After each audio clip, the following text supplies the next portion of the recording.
पूर्व जन्म का ऋण चुकाने के लिए भगवान को भी जन्म लेना पड़ा। हम तो फिर भी मनुष्य हैं। वनवास के दौरान माता सीता जी को प्यास लगी।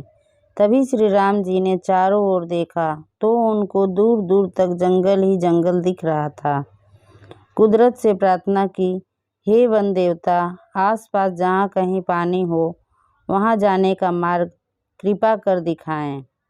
तभी वहाँ एक मयूर ने आकर श्री राम जी से कहा कि आगे थोड़ी दूरी पर एक जलाशय है, चलिए मैं आपका मार्ग पथ प्रदर्शन करता हूँ, किंतु मार्ग में हमारी भूल चूक होने की संभावना है।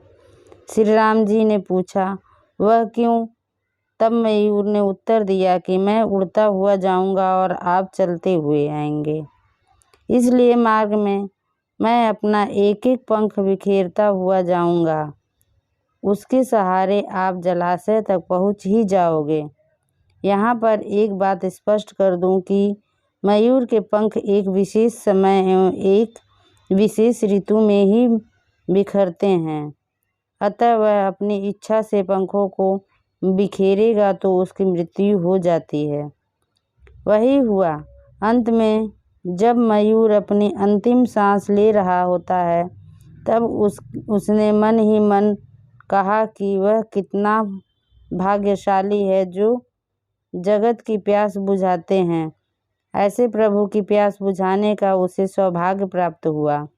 तभी भगवान श्री राम ने मयूर से कहा कि मेरे लिए तुमने जो मयूर पंख बिखेर कर अपने जीवन का त्याग कर मुझ पर जो ऋणानुबंधन चढ़ाया है, मैं उस ऋण को अगले जन्म में जरूर चुकाऊंगा, तुम्हारे पंख अपने सिर पर धारण करके। तत्पश्चात अगले जन्म में श्री कृष्ण अवतार में उन्होंने अपने मुकुट पर मयूर पंख को धारण कर वचन अनुसार उस मयूर का ऋण उतारा था। तात्पर्य यही है कि अगर भगवान को ऋण उतारने के लिए पुनः जन्म लेना पड़ता है तो हम तो मानव हैं, न जाने हम कितने ही ऋणानुबंधन से बंधे हैं। उसे उतारने के लिए हमें तो कई जन्म भी कम पड़ जाएंगे। अब मैं आपको जो कहानी सुनाऊंगी वह आज की दुनिया की सच्चाई बयां करती है। पहाड़ की तराई में एक गांव है, नागपुर। उस गांव में एक बुढ़िया रहती थी। उसका एक बेटा था जिसका विवाह उसने थोड़ी दूर बसे एक दूसरे गांव में कर दिया था। एक दिन बुढ़िया ने अपने बेटे प्रकाश से कहा, बेटे अब मुझसे घर का कामकाज नहीं होता, तू जाकर बहू को लिवा ला, मुझे बुढ़ापे का सहारा मिल जाएगा। प्रकाश माँ की बात सुन अपनी बहू को लिवाने ससुराल के लिए चल पड़ा। उसके ससुराल के बीच एक घना जंगल पड़ता था। जब वह जंगल के बीच से जा रहा था तो उसने देखा कि रास्ते के किनारे पेड़ के गिरे पत्तों, फूलों आदि में आग लगी हुई है और पास ही पत्तों की जलती आग के बीच एक बिल है जिसमें से सांप बार बार अपना सिर निकाल रहा है, पर आग की गर्मी से निकल नहीं पा रहा था। बुढ़िया के बेटे को आते देख नाग जोर से चिल्लाकर बोला, ए भाई, मुझे इस आग से बाहर निकालो, तुम्हारा बड़ा एहसान मानूंगा। प्रकाश ने कहा, तुम तो नाग हो, तुम्हारा क्या भरोसा, तुम निकलने के बाद मुझे काट सकते हो। नाग ने कहा, कैसी बातें करते हो, तुम मेरी जान बचाओ और मैं तुम्हें काट लूँगा, ऐसी बात सोची भी नहीं जा सकती।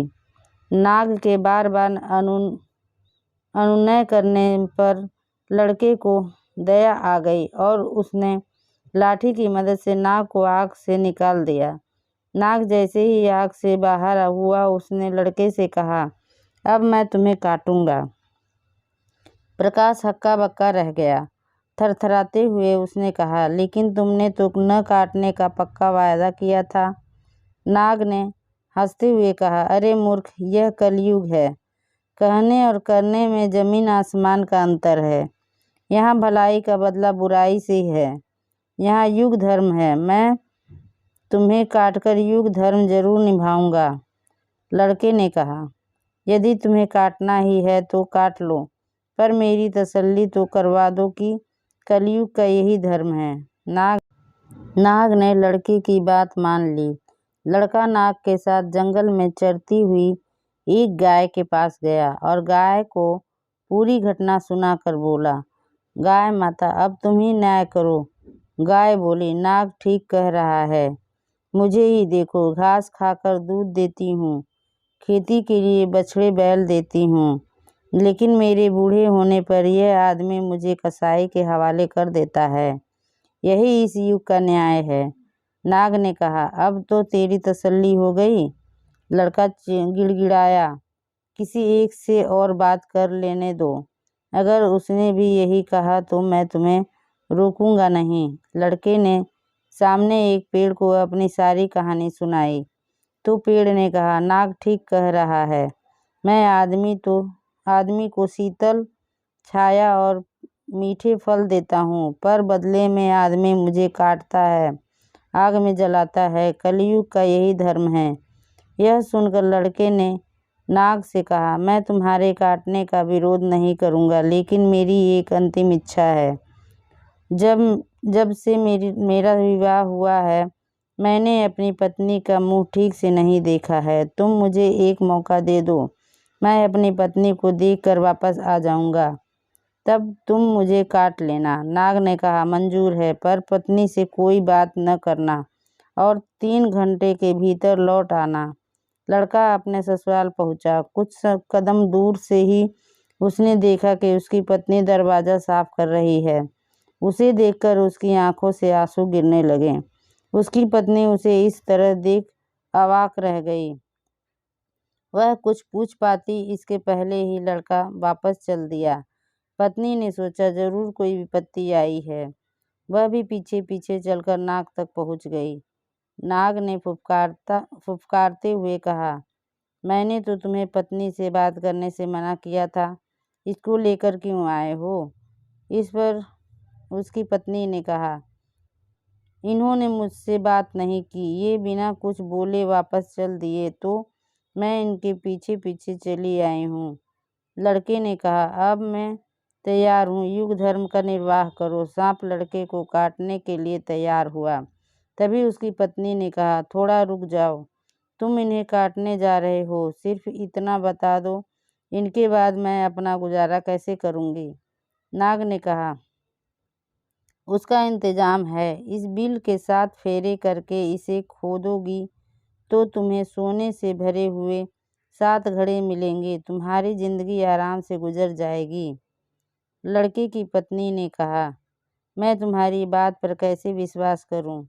मेरी तसल्ली के लिए 7 फेरे लेकर बिल खोद लेने दीजिए। नाग लड़की की बात मान गया। लड़के की पत्नी बिल के फेरे लेने लगी। 7वां फेरा पूरा होते होते उसने अपने पति के हाथ से लाठी छीनकर उससे नाग के सिर पर जोर से दे मारी। नाग छटपटाने लगा। वह लड़की से बोला, तू तो बड़ी धोखेबाज निकली। तब उसकी पत्नी ने कहा, क्षमा करना नाग देवता, मैं तो आप ही की बात रख रही हूँ। आपने कहा कि यहाँ भलाई का बदला बुराई है। हमें अपने इतना बड़ा खजाना बताया, लेकिन हमें भी तो कलयुग का धर्म निभाना पड़ा और आपके प्राण लेने पड़े। नाग का निर्जीव शरीर एक ओर धराशायी हो गया। लड़का और उसकी पत्नी खजाना लेकर अपने गांव